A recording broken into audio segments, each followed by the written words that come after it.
கிறிஸ்துவில் பிரியமானவர்களே, இயேசுவின் நாமத்தில் வாழ்த்துகிறேன்.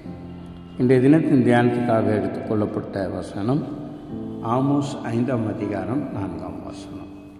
செய்தியின் தலைப்பு கர்த்தரை தேடுங்கள். அல்லேலூயா. கர்த்தர் இஸ்ரவேல் வம்சத்தாருக்கு சொல்லுகிறது என்னவென்றால், என்னை தேடுங்கள், அப்போது பிழைப்பீர்கள் என்று கர்த்தர் சொல்லுகிறார். ஆமோஸ் 5ஆம் அதிகாரம் 4ஆம் வசனம்.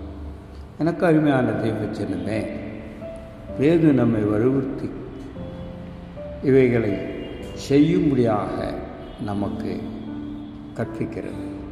கர்த்தரை தேட வேண்டும், அப்போதுதான் நாம் பிழைக்க முடியும், உயிர் வாழ முடியும் என்று வேது நமக்கு படிப்பிக்கிறது.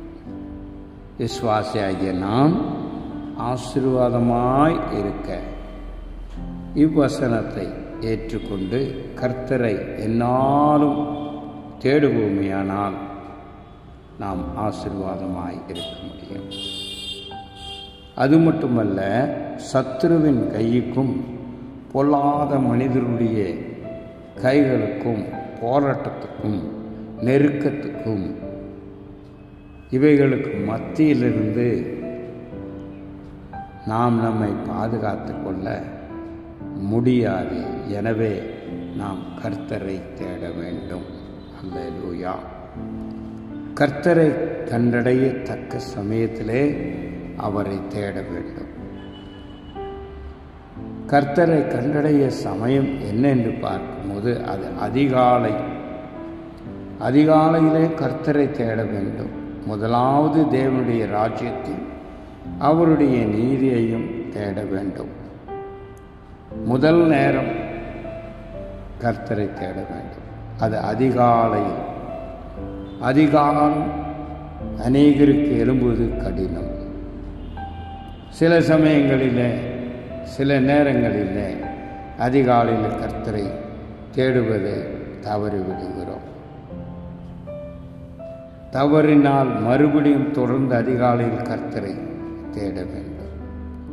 தவறுதல் நடந்தாலும் அதை ஆண்டவர் சமூகத்திலே மன்னிப்பு கேட்டு அறிக்கையிட்டு மீண்டுமாய் தேட ஆரம்பிக்க வேண்டும். அதிகாலையில் கர்த்தரை தேடுகிறவர்கள் ஆசீர்வாதமும் ஆரோக்கியமாக இருப்பார்கள், சுறுசுறுப்பாய் இருப்பார்கள், சோம்பேறியாய் இருக்க மாட்டார்கள். மார்க் 1ஆம் அதிகாரம் 35ஆம் வசனம்.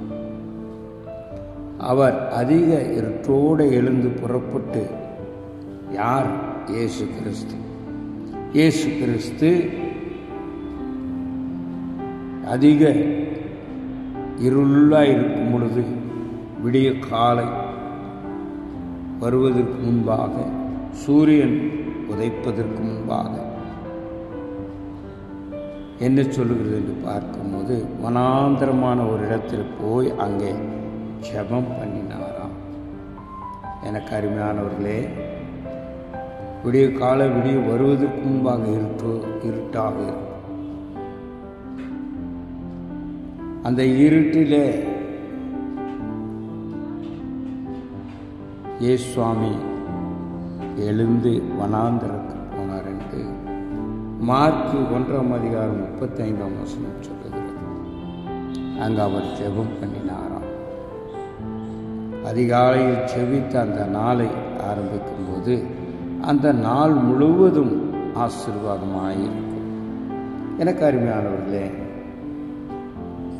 தானியேல் புஸ்தகத்தில் பார்க்கும்போது தானியேல் 3 வேளை தேவனை தேடினான் என்று பார்க்கிறோம். இதன் நித்தமாக சிங்கங்கள் அவனை சேதப்படுத்தவில்லை என்றும்,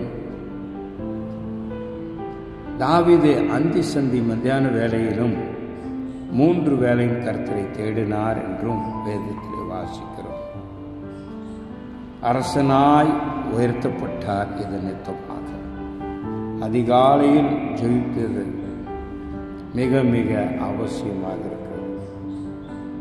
அது மட்டுமல்ல, அதிகாலையில் ஜெபித்தால் மட்டும் போதாது, இரவிலும் ஜெபிக்க வேண்டும். தூங்குவதற்கு முன்பாகவும் கர்த்தரை தேடி செபிக்க வேண்டும். விழிக்கும் போதும் கர்த்தரை தேட வேண்டும். எனக்கு அருமையானவர்களே, இரவிலும் கர்த்தரை தேடாமல் தூங்கினால் அதிகாலையில் நாம் தேட முடியாது. ஒருவேளை அப்படி நடந்தாலும் கர்த்தருடைய சமூகத்தில் அதிகாலையில் எழுந்து கடந்த ராத்திரி நிலையை நினைத்து நாம் மன்னிப்பு கேட்டு மீண்டுமாய் கர்த்தருடைய சமூகத்தில் அவருக்கு நன்றி செலுத்தி அவரை தேடுவோமே ஆனால் நமக்கு ஒரு நன்மையும் குறையாது. எனக்கு அருமையானவர்களே, சங்கீதம் 34:10 வாசிக்கும் போது கர்த்தரை தேடுவர்களின் காரியம் வாய்க்கும் என்று பார்க்கிறோம். கர்த்தரையே தேடுங்கள், எப்போதும் தேடுங்கள், முழு இருதயத்தோடு தேடுங்கள், அப்போது பிழைப்பீர்கள், குறைவு இருக்காது. எனக்கு அருமையானவர்களே, உங்கள் காரியங்கள் எல்லாம் வாய்க்க பண்ணுவார். எனவே கர்த்தரை தேடுவோம், கர்த்தருடைய ஆசீர்வாதத்தை பெற்றுக்கொள்வோம். தேவன் தாமே உங்களையும் உங்கள் குடும்பத்தாரையும் ஆசீர்வதித்து வழி நடத்துவாராக. ஆமென்.